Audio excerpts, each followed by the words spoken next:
샬롬 샬롬 샬롬 샬롬. 하나님 사랑합니다. 여러분 주 안에서 사랑합니다. 사사기 2장 말씀이죠. 1절에서 15절. 사사기 서론이자 마지막 부분의 마무리가 여기에 나와 있습니다. 이스라엘 백성이 암흑시대로 빠진 이유는 과연 무엇일까? 목적이죠. 울기만 했지 회개하는 것이 없었다. 1절에서 5절까지. 여호수아 이후 이스라엘 백성들의 가나안 백성 정복 사명은 어떻게 진행되었나? 절반의 순종이었습니다. 철벽과 핑계를 대고 다 정복하지 아니하였고, 하나님은 진멸하라고 하셨지만 종으로 삼아서 노역을 시키면 유익하리라. 그렇죠. 인간적으로 봤을 때 인간의 계산을 앞세워 살려둡니다. 절반의 순종이죠. 이러한 이스라엘 백성의 반쪽짜리 신앙의 하나님은 하나님의 사람을 모습으로 한 천사들이죠. 보내어서 준엄하게 책망합니다. 그것이 2장 1절에서 3절 말씀입니다. 2장 1절에서 3절. 야훼 사자가 길갈에서도 복임으로 올라와 말하되 내가 너희를 애굽에서 올라오게 하여 내가 너희의 조상들에게 맹세한 땅으로 들어가게 하였으며, 또 내가 이르기를 내가 너희와 함께한 언약을 영원히 어기지 아니하리니 너희는 이 땅에 주민과 언약을 맺지 말며 그들의 제단들을 헐라 하였거늘 너희가 내 목소리를 듣지 아니하였으니 어찌하여 그리하였느냐. 그러므로 내가 또 말하기를 그들을 너희 앞에서 쫓아내지 아니하리니 그들이 너희 옆구리에 가시가 될 것이며 그들의 신들이 너희에게 올무가 되리라 하였노라. 이렇게 말씀하죠. 하나님의 책망을 듣고 이스라엘 백성의 반응이 어땠어요? 4절 5절 보면 야훼 사자가 이스라엘 모든 자손에게 말씀을 이르며 백성이 소리 높여 울어요. 그러므로 그곳을 이름하여 복임이라 하고 그들이 거기서 야훼께 제사를 드렸더라. 소리내어 울었다가 복임이겠죠. 그래서 제사를 드립니다. 이스라엘 백성들의 반응은 두 가지. 첫째는 하나님의 준엄한 책망을 듣고 많이 울고 눈물을 흘립니다. 두 번째는 뭐 했어요? 제사를 드렸더라. 이것만 딱 놓고 보면 아주 순종한 것으로 보이죠. 회개한 것 같고. 그런데 성경은 회개라고 설명하지 않습니다. 그냥 울었고 한 번의 예배를 드린 것, 종교 행위를 나타냅니다. 그래서 이 눈물과 제사는 사사기 문맥으로 봤을 때 진정한 눈물이라고 할 수도 없고 진정한 회개라고 할 수가 없다. 그들이 진정한 회개를 하였다면 가나안 백성과 언약을 끊고 가나안 백성들 그 땅에서 몰아냈어야 합니다.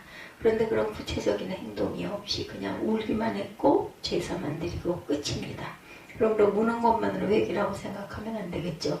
사사기를 계속 읽다 보면 이스라엘 백성들은 뉘우치기만 했어요. 눈물만 흘립니다. 변화될 게 없이. 그리고 눈물만 흘리고 그 눈물이 마르면 다시 옛날로 돌아가죠. 눈물 흘린 것 가지고 스스로 회개했다고 착각한 것이죠. 회개는 말 그대로 후회할 회자, 고칠 개자. 그러니까 뭐 그런 얘기 많이 하죠. 회는 했는데 개가 없다 이런 얘기 많이 합니다. 눈물을 흘리며 후회했다면 그 다음에 고친 구체적인 그러한 그 행동이 있었어야 했겠죠. 참 회개란 회개에 합당한 열매를 맺어야 합니다. 즉 회개한 대로 행동을 해야 되겠죠. 삭개오를 보면 삭개오가 눈물 많이 흘리며 통에 자복했다는 기록은 없습니다. 그러나 그런 행동으로 자신의 과거 잘못을 회개합니다. 그래서 삭개오는 진정한 회개자인 것이죠. 그러므로 눈물을 흘리며 통에 자복하지 않아도 행동으로 잘못된 것을 고치는 것, 그것이 올바른 회개다. 이스라엘 백성들은 눈물만 흘렸지 고치는 행동은 없었기에 역사의 발전이 없었고 잘못의 반복만 계속합니다. 그래서 암흑시대가 온 것이죠. 6절에서 10절 보면 하나님 체험신앙이 후대에 전수되지 못합니다. 10절에 그 세대 사람도 다 그 조상들에게로 돌아갔고 그 후에 일어난 다른 세대는 야훼를 알지 못하며 야훼께서 이스라엘을 위하여 행하신 일도 알지 못하였더라. 10절에 이렇게 나타나 있어요. 하신 일도 알지 못하였더라. 11절에 이스라엘 자손이 야훼 목전에서 악을 행하여 이제는 바알을 섬기죠. 하나님의 체험신앙 이외에 전수되지 못한 여러 가지 것들이 나옵니다. 6절에서 10절에 요지가 두 개죠. 첫째, 여호수아 시대에 하나님의 큰 일을 본 자는 하나님을 잘 섬겼다는 것이죠. 7절에. 그런데 10절에 그 후에 일어난 다른 세대가 문제입니다. 성경의 기록을 보면 그 후에 일어난 다른 세대라고 말씀하고 있어요. 정상적으로 기록했다면 그 후에 일어난 다음 세대여야 하는데 그렇게 표현하지 아니하고 다른 세대가 일어났다고 말합니다. 이 다른 세대가 문제죠. 다른 세대의 특징은 두 가지. 여호와께서 누구신지 알지 못했고 하나님이 이스라엘을 위해 행하신 구원의 역사도 알지 못했다. 즉 다음 세대의 신앙 전수가 제대로 이루어지지 않았다는 것이죠. 이것이 사사시대의 문제입니다. 구체적으로 무엇이 문제인가? 체험신앙이 자녀들에게 전수되지 못했다. 10절에 보면은 그 세대의 사람도 다 구조성들에게 돌아갔고 그 후에 일어난 다른 세대는 야훼를 알지 못하여 야훼께서 이스라엘을 위하여 행하신 일도 알지 못하였더라. 이스라엘 자손이 야훼 목전에 악을 행하여 바알을 섬기며 애굽 땅에서 그들을 인도하여 내신 그들의 조상들의 하나님 야훼를 버리고 다른 신들 곧 그들의 주위에 있는 백성의 신들을 따라 그들에게 절하여 야훼를 진노하시게 하였을 때 곧 그들이 야훼를 버리고 바알과 아스타롯을 섬겼으므로 이렇게 말하죠. 14절에 여호와께서 이스라엘에게 진노하사 노력하는 자의 손에 넘겨주사 그들이 노력을 당하게 하시며 주위에는 모든 대적의 손에 판을 넘기심에 그들이 다시는 대적을 당하지 못하였으며 그들이 어디로 가든지 야훼 손이 그들에게 재앙을 내리시니 야훼께서 말씀하신 것과 같고 야훼께서 그들에게 행하신 것과 같아서 그들의 괴로움이 심하였더라. 이렇게 말씀하고 있습니다. 괴로움이 심했어요. 알지 못했고 히브리어에서 안다는 단어는 아시죠? 무슨 얘기인지 경험적으로 안다, 체험을 했다는 이야기입니다. 그래서 하나님을 경험하지 못하는 자녀들이 문제가 됩니다. 자녀에게 신앙교육이 제대로 이루어지지 못한 것이 역사의 퇴보를 가져오고 암흑시대를 초래하고 말았고 우상숭배가 일어나죠. 그러므로 자녀들에게 이론적으로만 신앙을 가르치는 것만으로는 안 된다. 자녀들에게 체험적인 하나님을 가르쳐야 하고 그 체험을 자녀들이 직접 해서 하나님을 만나야 된다는 거죠. 부모가 하나님을 체험한 뜨거운 신앙을 자녀들의 눈으로 보고 하나님의 살아계심을 깨달아야 합니다. 그래서 자녀들도 하나님을 경험할 수 있어야 한다. 펄복 여사의 이야기입니다. 펄복 여사는 미국의 최초로 여성 노벨문학상을 탄 사람이죠.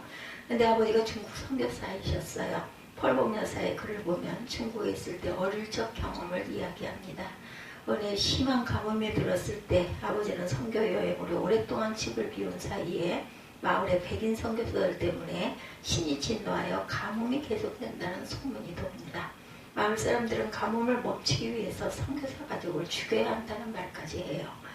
아니나 다를까 어느 날 마을 사람들이 선교사 집으로 몰려온다는 소식을 듣습니다. 어린 펄복은 아버지는 안 계시지 어머니 혼자뿐인데 너무나 무서웠어요. 어머니만 쳐다보고 앉아있습니다. 어머니는 잠시 기도한 후에 아이들에게 집안에 있는 찻잔을 모두 꺼내 차를 따르게 하고 케이크와 과일을 접시에 담습니다.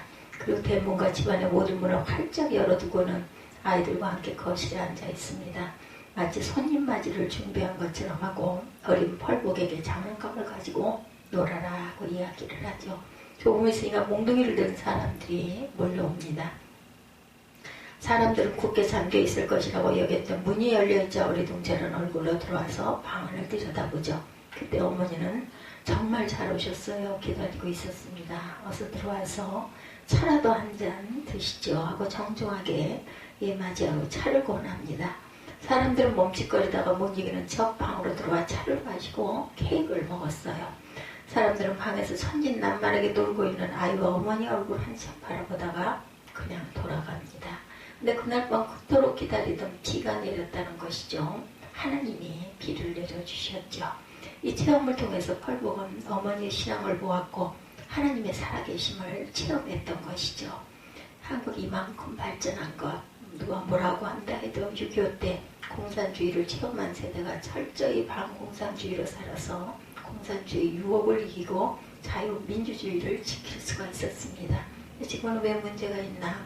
공산주의를 체험하지 못한 세대가 문제입니다. 그래서 김정은도 좋다고 하고 종북도 등장하는 것이죠. 체험하지 않은 그 지식은 너무 불완전한 지식이 되어서 허물어지기가 쉽다는 것입니다. 몸으로 체험한 것은 절대 변하지 않죠.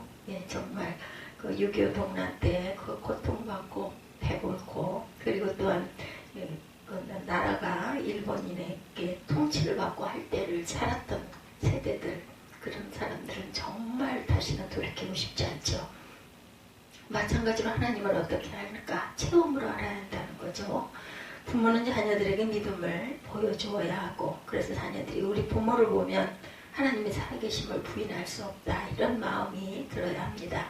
그렇게 또한 입으로 고백할 수가 있어야 돼요. 그래서 믿음 안에서 살아가는 것이 얼마나 축복이고 복인지 자녀들이 스스로 느끼도록 해줘야 되는 것, 그것이 바로 참 신앙교육이죠. 역사교육이 제대로 되지 않아서 10절 이하에 보면 야훼께서 이스라엘을 위하여 행하신 일도 알지 못하였더라, 이렇게 말하죠. 불과 얼마 전에 일어난 하나님의 역사들이 벌써 잊혀진 역사가 되고 맙니다. 그래서 여호수아가 가나안을 정복하던 그 이야기는 전설이 되어버렸어요. 가나안 땅에서 태어난 신세대는 출애굽과 가나안 정복 시대를 제대로 알지 못하고 있다라는 것이죠. 가나안 신세대는 역사를 통해서 제대로 배우는 것이 없었습니다. 그래서 사사기 역사의 비극은 같은 역사가 반복된다는 것이죠. 그래도 악순환의 역사가 반복됩니다.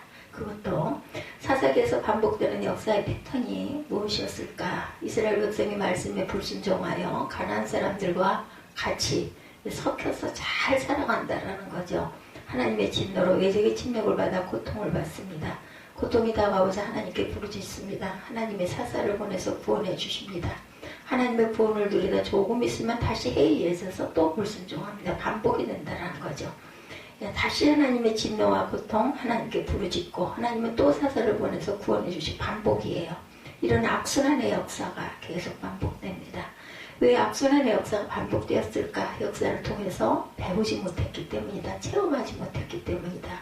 역사를 살펴보면 역사를 통해 배워야 하는데 역사를 통해서 배우지 못하고 악한 역사가 반복되는 경우가 많다고 하죠.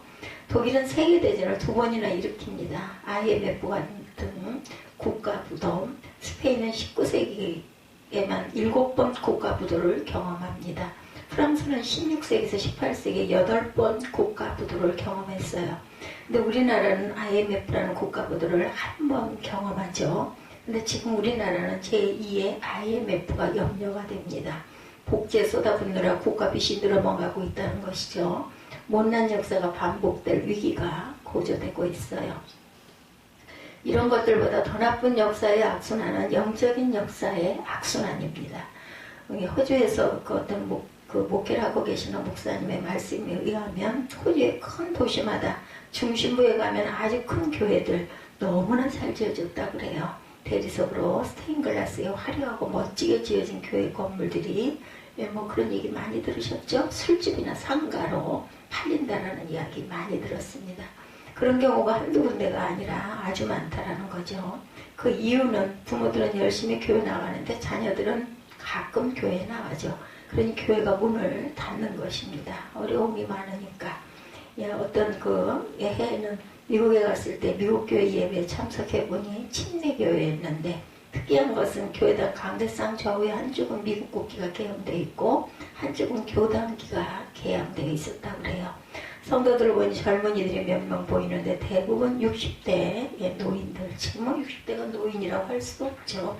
그래서 느낀 것이 미국 교회도 젊은이들이 점점 줄어들고 있다라는 생각을 했다 그러죠.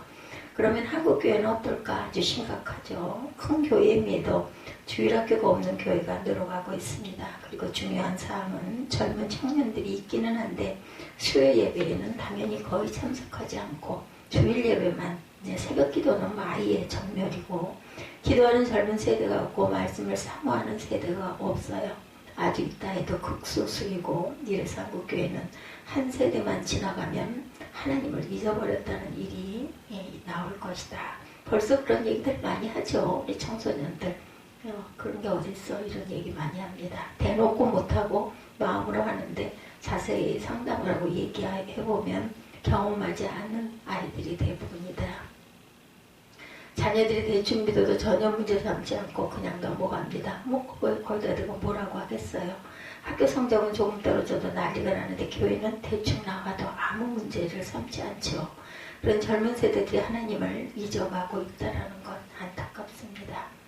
2015년 리비아의 한 해변에서 IS에 참수를 당한 21명의 이집트 기독교인들이 있었어요. 그들은 이슬람 종교가 판을 치고 있는 이집트에서 2000년 동안 기독교 신앙을 이어온 사람들이었어요. 이집트 기독교인들은 우리 개신과 조금 다르고 가톨릭 교회와도 다르다고 그러죠. 이집트 기독교인들은 콥틱 교회라고 부른다고 그래요. 이름이 콥틱 교회. 콥틱 교회는 마가복음을 쓴 마가가 전도해서 생겨난 교회인데 그들은 마가가 전한 예수를 믿고 2000년 동안 신앙을 지켜온 사람들입니다. 지금 이슬람 국가 이집트에서 인구 약 10%를 차지하고 있고 그 비율이 10%라 해도 숫자가 적지 않다고 그러죠. 근데 그들이 왜 참수를 당했을까? 이슬람으로 개종을 거부했기 때문이라고 합니다. 대단한 신앙이죠. 그래서 어떤 분이 그렇게 순교당한 사람들 마을을 방문해 봅니다. 그리고 그 마을 사람들을 만나고 난 뒤에 이렇게 말하더랍니다. 엘아오 마을은 순교자들의 강한 믿음을 자랑스럽게 여긴다. IS의 손에 아이를 잃은 어머니들은 아들이 하늘에서 멸관을 쓰고 있다는 사실을 알고 있다. 이들은 순교할 각오가 되어 있었고 순교를 기다리고 있었고 순교를 자랑스러워한다고 말했다고 그러죠. 콥틱교회 사제가 한국을 방문했다고 그래요. 작년에. 기자가 질문합니다. 콥트인들은 극단주의 이슬람의 위협을 받고 있지만 흔들림이 없다. 2000년간 고유한 신앙을 유지해온 비결이 무엇입니까? 그 답이 콥트인들은 기도를 많이 한다. 일주일 내내 기도하며 교회에서 매일 성찬 예배를 드렸다. 아이들은 태어나면서부터 신앙을 전수받는다. 어릴 때부터 당당하게 신앙을 지키도록 교육을 받았다. 이집트 전역에 붙어져 있는 수도원은 살아있는 신앙학교다. 콥트인은 이들 수도원에서 기도하는 것을 아주 좋아한다. 기적도 많이 일어난다. 콥트인들은 예수님의 이름을 자주 말한다. 예수님 감사합니다. 예수여 도와주소서 하는 짧은 기도들을 많이 한다고 그래요. 뭐 길게 긴 시간을 앉아서 종일 기도하는 것이 아니라 순간순간 아주 그 기도가 그 삶이 되어 있다라는 거죠. 순간순간 기도하고 순간순간 감사하고 이런 순교신앙이 2000년을 이어온 곳이다. 그러므로 우리도 신앙교육에서 교육이 온전해져야 되겠죠. 세 번째로 하나님도 섬기고 우상도 섬기는 혼합주의 신앙들입니다. 11절에서 15절에 증거하죠. 11절에 보면 이스라엘 자손이 야훼의 목전에 악을 행하여 바알들을 섬기며 애굽 땅에서 그들을 인도하여 내신 그들의 조상들의 하나님 야훼를 버리고 다른 신들 곧 그들의 주위에 있는 백성의 신들을 따라 그들에게 절하여 야훼를 진노하게 하였으되. 여기서 이스라엘 백성들이 하나님 야훼를 버리고 바알신과 가나안 신들을 섬겼다고 되어 있어요. 그것은 하나님의 선언하신 내용이죠. 그러나 사사시대 이스라엘 백성들에게 물어보면 절대 그렇게 대답하지 않습니다. 당시 이스라엘 백성들은 이렇게 대답을 하죠. 아니요, 우리는 하나님을 버리지 않습니다. 우리는 하나님께 제사를 드립니다. 단지 바알신은 농사의 신이니까 농사 잘 되게 해달라고 우리가 제사를 드린 것뿐이다. 즉 이스라엘 백성들은 하나님도 섬기고 바알도 섬기고 그랬던 거죠. 그러다 보니 이스라엘 백성들은 주의 나라 온갖 신을 다 섬기게 됩니다. 물론 하나님도 섬기고 그러나 그것은 이스라엘 백성들의 변명이고 하나님은 분명히 말씀하시죠. 너희들이 바알을 섬기는 것을 나를 버린 것이다. 나를 하나님으로 인정하지 아니한 배신행위라고 말씀합니다. 하나님도 섬기고 다른 신도 섬기고 이것이 바로 혼합주의 신앙이죠. 당시 이스라엘 주의 민족들 중에 강한 민족은 블레셋이었죠. 당시 이스라엘은 아직 청동기 문화였는데 비해서 블레셋은 일찍이 철기 문화를 받아들입니다. 당시 매우 강한 나라였어요. 그리고 강한 나라는 전쟁에 승리하면 전리품도 많이 획득하기 때문에 부유한 나라가 되죠. 블레셋을 보며 이스라엘 백성들 마음이 흔들려요. 블레셋이 저렇게 강하고 부유한 것을 보니 블레셋 신도 섬길 만한 매력이 있네. 우리도 한번 섬겨보자. 그런 식으로 이스라엘 백성들은 가나안 우상도 섬기고 동시에 하나님도 섬기는 그런 혼합주의 신앙으로 흐르고 맙니다. 이런 혼합주의 신앙은 하나님의 진노와 심판을 불러오죠. 그래서 더욱 사사시대가 고통의 시대가 되고 말았던 것입니다. 오늘날 신앙의 혼합주의는 어떻게 나타나는가? 신학은 종교 다원주의로 나타납니다. 그래서 하나님만 진리고 예수님만 구원이라는 기독교 절대성을 양보하죠. 그리고는 다른 종교에도 구원이 있다고까지 말합니다. 그래서 기독교만 구원이 있다고 주장하면 기독교가 속 좁은 종교, 편협한 종교인 것으로 생각하는데 그렇게 하면 안 되겠죠. 성경에는 분명히 우상을 숭배하지 말라고 나와 있어요. 오늘날 교회 안에서 혼합주의 신앙은 어떻게 나타나나? 그것은 짬뽕 신앙이라고 말하죠. 그래서 오늘날 하나님도 믿고 미신도 적당히 믿는 시대가 되어가고 있습니다.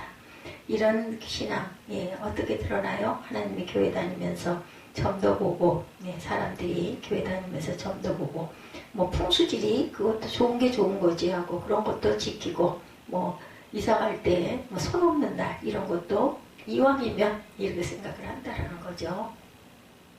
그러면서 점치고 굿하는 것은 전통문화다 이렇게 핑계를 대죠. 그들은 이렇게 말합니다. 예수 믿는다고 문제가 다 해결되냐? 믿음만 좋으면 뭐하냐? 돈도 있어야 되고 출세도 해야 되고 이것이 바로 혼합신앙입니다. 하나님 믿는 것만으로는 안 돼. 다른 것도 필요해. 그런 사상을 가지고 점점 이것이 이런 것들이 자꾸 늘어나고 있어요. 오늘날 성도들은 하나님 말씀대로 살지 않아요. 혼합신앙이 되어서 세상에서는 세상 문화를 받아들이고 몸은 교회 나가는데 정신은 철저히 세속적이 되어갑니다. 성령에 이끌려 사는 것이 아니라 돈에 이끌려 살았다라는 거죠. 결혼이나 직업을 바꾸는 것, 교회를 바꾸는 것 등의 중요한 결정을 할 때 하나님의 뜻을 고하거나 성경 말씀을 찾아보지 않습니다. 그저 돈이 되는 쪽으로 결정을 하죠. 온갖 바람을 다 피우면서 하는 말은 사랑하기 때문이라고 둘러댑니다. 사랑으로 불륜을 정당화합니다. 낙태를 마음대로 하면서 하는 말이 여성의 당연한 권리다 이렇게 말합니다. 이런 것들이 바로 혼합신앙이다. 몸은 가끔 교회 나가는데 정신은 세상 문화 속에 가득 채워져서 세상 사람들과 똑같은 모습으로 살아갑니다. 하나님은 이런 혼합주의의 그 신앙을 심판하시죠. 그래서 고통의 악순환을 겪게 합니다. 악순환 계속 반복이 되는 거죠. 끊어져 나가지를 않는다라는 거. 그렇게 하다 보니 살아가는 것이 공고할 수밖에 없고 변함이 아무것도 변화되는 것이 없다라는 것이죠. 소모는 막대기, 어떤 학자는 쇠붙이가 있었을 것이라고 주장을 하는데 소모는 막대기 무슨 쇠붙이가 필요해요. 쇠붙이가 있었느냐 없었느냐가 중요하다는 것. 성경이 가르쳐주는 핵심은 아무리 평범한 도구라도 하나님이 쓰시면 하나님의 위대한 도구가 될 수 있다는 거죠. 하나님의 위대한 도구로 살아가야 되겠죠. 거대한 골리앗이 무엇에 넘어졌어요? 뭐 대포나 뭐 그가 가지고 있는 커다란 칼로 넘어진 것이 아니죠. 길거리에 굴러다니는 돌멩이 하나로 넘어집니다. 삼손이 블레셋 사람 1000명을 무엇으로 물리쳤어요? 턱뼈, 나귀 턱뼈 하나로 물리쳤죠. 나귀 턱뼈는 한국식으로 말하면 길거리에 뒹굴어다니는 그 개 뼈다귀 하나입니다. 평범한 도구이지만 하나님의 쓰임을 받으면 이런 놀라운 역사가 일어난다는 것. 어두운 시대를 구원하는 하나님의 쓰신 인물, 많은 사사들이 있죠. 다 약한 사람들이었지만 하나님의 쓰신 인물들입니다. 어떻게 쓰임을 받아요? 온니엘, 에훗, 삼갈 이 모든 사람들. 온니엘은 늙은 장군, 한물간 장군이지만 성령 충만하니 쓰임을 받게 되죠. 우리가 잘 아는 그 누구죠? 그 여호수아와 갈렙 같은 경우도 85살인데 가장 척박한 땅을 내가 먼저 점령하겠다 그렇게 솔선해서 나서기도 합니다. 에훗은 장애인이었지만 용기로 쓰임을 받기도 합니다. 삼갈 비천한 출신 평범한 농부이지만 하나님이 쓰시니 큰 역사가 일어나죠. 이런 것처럼 이 혼합신앙을 우리가 배격할 줄 알아야 되겠고 세상에 그럴듯해 보이는 달콤한 것들을 물리치고 온전히 하나님과 함께 동행하는 저와 여러분들이 계시기를 주님의 이름으로 축복합니다.